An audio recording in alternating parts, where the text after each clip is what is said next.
My name is John O'Hanlon. I'm farming along with my wife Stephanie, and I have 3 children, and we're farming here in Tipper, Ballymahon, County Longford.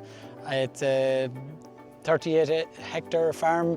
There's 8 hectares in forestry. There's the remainder then is in organic suckler farming, and I'm running just south of 30 cows there at the minute with a suckler to store system, and with the view to reducing probably down just a small bit and going more from a suckler to forward store or to finishing system. Look, at the farm isn't big enough or sustainable enough in a beef system to rear a family, pay a mortgage and all that kind of stuff. So I've had to work off farm all of my life, and but I always enjoyed my farming and I wanted to keep that going, and fully intend to keep it going as long as I can. You still have to have a work-life balance of sorts. You have to be able to balance family life with all of this stuff and your full-time job as well. So it is a consideration certainly then when you start looking at workload and numbers.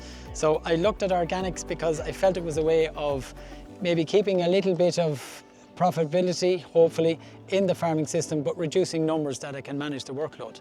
TB started to creep into the area. I never had TB. I'm farming since 1996. I had, I think, 1 inconclusive donkeys years ago, but a number of the neighbours started to get locked up, and we were due for a farm walk. It was actually just around this time last year, and 7 or 8 of us went down one after the other, including myself.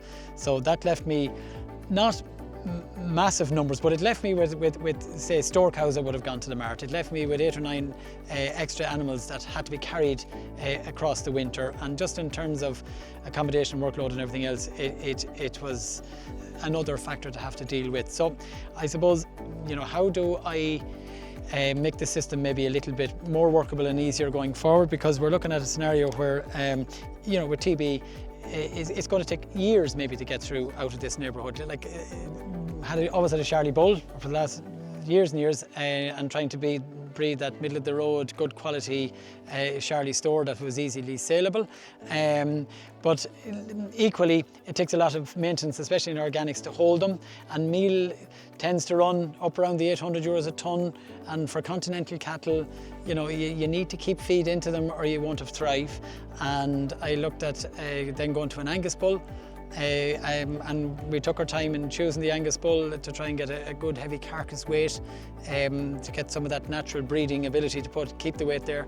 You know, like, I'm still probably reasonably heavily stocked for an organic farm, and not that heavily stocked for a conventional farm. But the thing is that you can't run out with the fertiliser if grass is running a bit scarce, or get paddocks going early with fertiliser, or you know, those levels of quick decision making and quick reaction are taken away with organics. You have to plan, and you want to know where you stand, you want to know your numbers, and you know, hopefully the weather plays ball and everything else, but get your early grass, get your early silage, get enough silage, because your yields are less, and that is a major challenge, getting your head used to managing the grazing and the silage to have enough. The farm runs alongside the Royal Canal, and there's quite a high bank, and a lot of the land on that corner where the forestry is was scooped up to make the mound of the canal, and a little skin of topsoil was left over it. Now that's whatever, a couple of 100 years ago, but it left ground that wasn't terribly palatable. Cattle didn't like staying in it. It was a haven for red water, and it just wasn't yielding any kind of a return.